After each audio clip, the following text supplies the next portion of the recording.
This is tutorial number 27, and it covers the predefined profiles within CATIA v5. To start off, open up a new CATIA v5 part file, and once you've done that, let's go into the Sketcher workbench. So let's click Sketch and click any of the planes.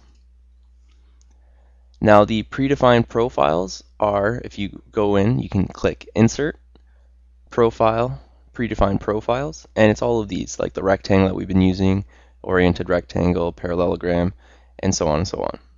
So you can also find it on the side toolbar here, and these are all your predefined profiles.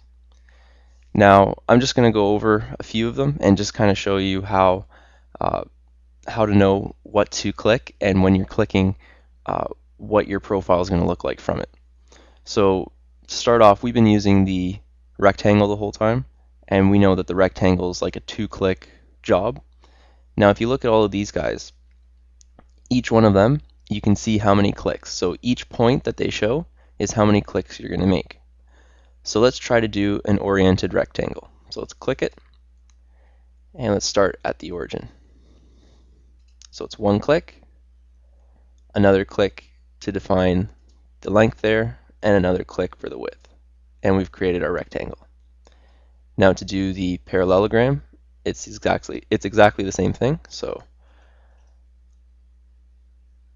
1 click to start, another to make the height, and the other one you're able to make the width. But with the parallelogram, you're able to kind of move it around and put an angle to it. The oriented rectangle always has a 90 degree. This one will not have a 90 degree angle.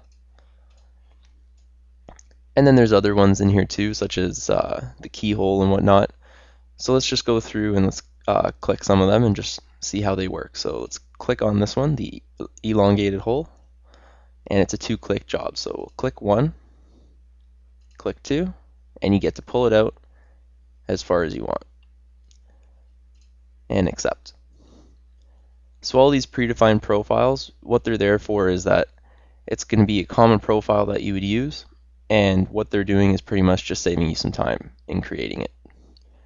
So like this profile here, the elongated hole that we just made, I'll show you how I would make it and just how this really saves you a step. So to do it, what you'd have to do is make a rectangle,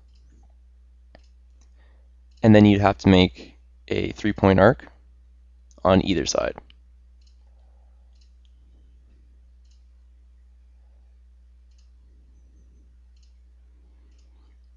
And then you'd have to delete each of these lines, and then you'd have the same thing.